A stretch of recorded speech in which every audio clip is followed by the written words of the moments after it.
Welcome back to Sportsbook Review videos. There have been some very big playoff injuries so far here through the NBA playoffs, and of course the biggest one is Stephen Curry, but it does look like he will be making his way back at least sometime during this series with the Portland Trail Blazers. The big question is whether or not they really need him to, one, and secondly, what he will do to the NBA odds, both in the spread and total for the Golden State Warriors once he does come back. Now, reports have him as possibly being able to make his return sometime within the next two games, game 3 or game 4 in Portland.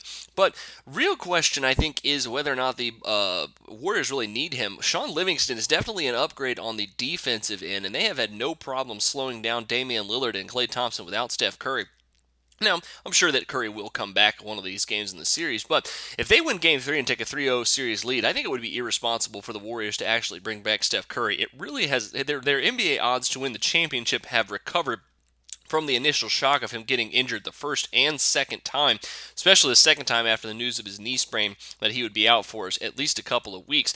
Now that we know that that timetable is not exactly accurate, it does look like that their NBA championship odds have recovered. Unibet and Betway have them at -110, Bovada up to -140. It seems like most books falling within that range as well. But when Curry does come back, I think it would actually have some effect on the NBA odds for the game that he does come back. So I think it should help the offense for the Warriors, obviously, and that could mean that the over could continue to be a pretty good play with Sean Livingston taken out. I'm sure that Curry's defense will be a little bit rusty, but also his offense may be a little bit rusty as well. So the Warriors could get a boost ATS when Curry does in fact come back, but could mean that the Portland Trail Blazers actually are a pretty good underdog play because Curry could in fact be rusty.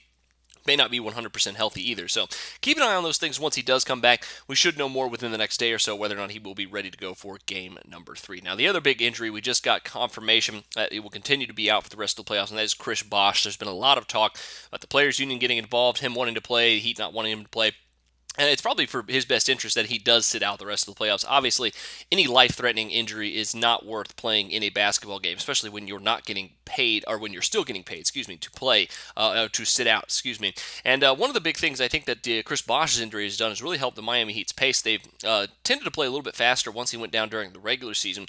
It's been hit or miss with them playing faster in the playoffs, but their smaller lineup does lead them to have a little bit more floor spacing, does help their drive and kick game. Hassan Whiteside also has been a revelation without Bosh as well.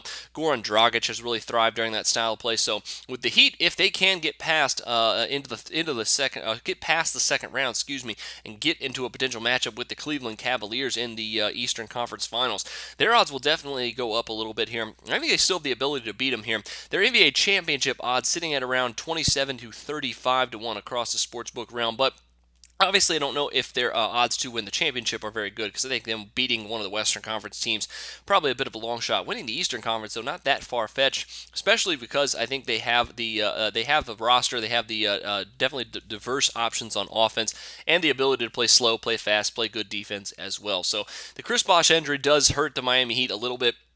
Probably takes them from a championship contender down to maybe just an Eastern Conference Finals contender. But either way, I think it does help their NBA odds, especially when it comes to totals. So keep an eye on that, especially for tonight's game on Thursday. We'll see if they end up playing a little bit faster tonight than they did in game number 1. But that'll do it for me this time. You should check out the article I wrote on this, as well as some of my prop betting picks for Thursday night and Friday night coming out later. But until then, for Sportsbook Review, I'm Jordan Sharp.